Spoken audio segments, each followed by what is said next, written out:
লালমনিরহাট জেলা প্রশাসনের নির্বাহী ম্যাজিস্ট্রেট তাপসী তাবাসসুম ঘরমি অন্তর্বর্তী সরকারের প্রধান উপদেষ্টাকে নিয়ে ফেসবুকে পোস্ট করে আলোচনায় তাকে নিয়ে সোশ্যাল মিডিয়ায় আলোচনা সমালোচনা ঝড় বইছে। শুধু তাই নয়, এই ইস্যুটি টক অব দ্য কান্ট্রিতে পরিণত হয়েছে। সম্প্রতি তাকে বিশেষ ভারপ্রাপ্ত কর্মকর্তা ওয়েসডি হিসাবে বদলির পর সাময়িক বরখাস্ত করেছে জনপ্রশাসন মন্ত্রণালয়। তাপসী তাবাসসুম ঘরমি পূর্বধলা সদর ইউনিয়নের নসিবপুর গ্রামের মোহাম্মদ ইসমাইল হোসেনের মেয়ে। তার বাবা অবসরপ্রাপ্ত সরকারি চাকরিজীবী। সোমবার দুপুরে সরেজমিনে ঘরমির বাড়িতে গিয়ে তার পরিবারের কাউকে পাওয়া যায়নি। জানা গেছে তারা দীর্ঘদিন ধরে ময়মনসিংহে অবস্থান করছেন। মাঝে মধ্যে তারা বাড়িতে আসেন। মুরমিদের প্রতিবেশী ও স্থানীয় ইউপি সদস্য আজিম উদ্দিন জানান, মুরমি মেধাবী ছাত্রী ছিলেন।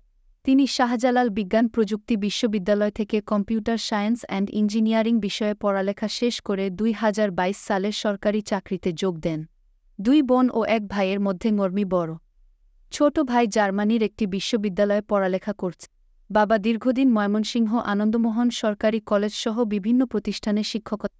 তাদের পরিবার কোনোদিন রাজনীতির সঙ্গে সক্রিয় ছিল এমনটি জানা নেই। শনিবার ফেসবুকে একটি পোস্ট করেন তাপসী তাবাসসুম ঘরমি। সেখানে লিখেছেন, সাংবিধানিক ভিত্তিহীন অন্তর্বর্তী সরকারের প্রধান উপদেষ্টা বলেছেন, রিসেট বাটনে পুশ করা হয়েছে। অতীত মুছে গেছে।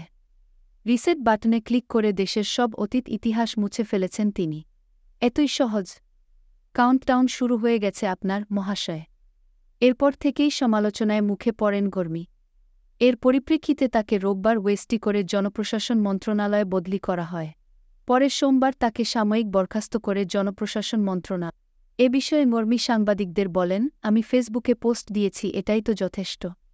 অনলিমি করেছি, বদলি বিভিন্ন কারণে হতে পারে।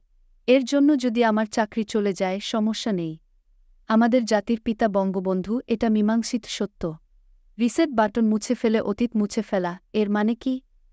তাহলে তো আমি মনে করি মুক্তিযুদ্ধের বিরোধী শক্তি আমাদের দেশের সরকার হিসাবে আছে। আমার মনে হয়েছে আমার দায়িত্বশীল জায়গা এটাই। বলা হচ্ছে জুলাই গণহত্যা, এগুলো সবই তদন্ত সাপেক্ষে, মীমাংসিত সত্য না। এখন পর্যন্ত প্রমাণিত হয়নি তো।